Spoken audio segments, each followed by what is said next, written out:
roadshow sort of event and do some appraisals with him. But when I arrived, I found our table staffed by an unfamiliar black woman in her early 20s, a.k.a. Kala. She was a good 6 years younger than me and a fair amount shorter.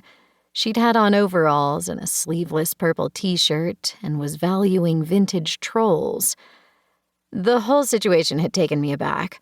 I mean, I'm all for comfy clothing, but an appraisal event calls for a certain level of professionalism. And trolls? Our family business, Scandal Mountain Fine Arts and Antiques, had a reputation for dealing in upper-end pieces, not collectibles, though that had somewhat fallen by the wayside thanks to my mom's lack of business acumen. Frankly, the largest surprise was that Mom had taken on an employee when she was headed to prison and the business was all but bankrupt. But I'd been wrong to criticize her decision. Kala was fabulous. She worked for room and board and commission on the stuff she sold. She also came with an intriguing, though rather dubious, set of skills, including lock-picking and a familiarity with the darknet, not to mention that a bartender at the Jumping Cafe recently declared her ID a fake. The buzz of my phone pulled me from my thoughts. I glanced at the caller ID. Fisher's Auction House. That's weird, I said to Kala. It's Fisher's. I wasn't expecting to hear from them for another couple of weeks, after the 4th of July at the earliest. A knot of apprehension tightened in my stomach. Fisher's was a local auction house with a reputation for bringing in top-notch buyers and record-breaking prices. I'd arranged for them to sell a valuable collection of Quebecois decoys for a client. As acting intermediary agent, we'd earn a significant commission. Money we desperately needed to cover overdue bills and upcoming property taxes, and to buy fresh inventory. Hello? I tried to sound casual rather than concerned. Hey, Edie. It was Albert Fisher's voice, owner of the auction house. I've run into an issue we need to discuss.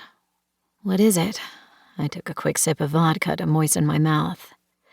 I know we'd set the auction date for the end of September, but I was just made aware of a conflict. Winston and Windsor are having their annual decoy sale that weekend. I'm sorry.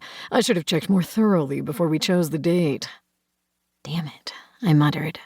I'd interned at several auction houses, including the renowned Christie's in New York City. The timing of an auction was vital.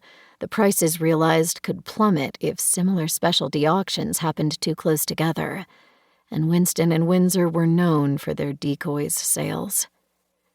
What are you proposing? I asked, almost afraid to hear. As it was, September wasn't going to come any too soon as far as our dwindling bank accounts were concerned. I have an open weekend mid-November. It's prime time for a sale like this right before the holidays. Honestly, September was cutting it close as far as cataloging and building a buzz. This will be better for all of us. A headache pulsed at the back of my skull. I squeezed my eyes shut. Sounds perfect. I'll tell my client. At least I was certain he wouldn't have a problem with the change. My client, Jean-Claude Bouchard, had also been concerned that September was too soon. I tucked my phone into my pocket, then glanced at Kala. Bad news? She asked. The decoy auction's not happening until November. That stinks. You can say that again. The crunch of tires against gravel came from the driveway behind me. I looked over my shoulder as an unfamiliar hatchback sped into view. It winged past the gardens and house, then parked in front of the carriage barn that housed our shop and my mom's art studio. My Uncle Tuck was watching the store. He'd moved back to our family home 3 years ago to help out after I left home. I got to my feet. I'll be right back. I need to tell Tuck about the auction delay, and I'm curious to see who's here. Anything to get out of sorting jewelry, huh? Kala teased. I grinned. It'll give you time to search for the other monkeys.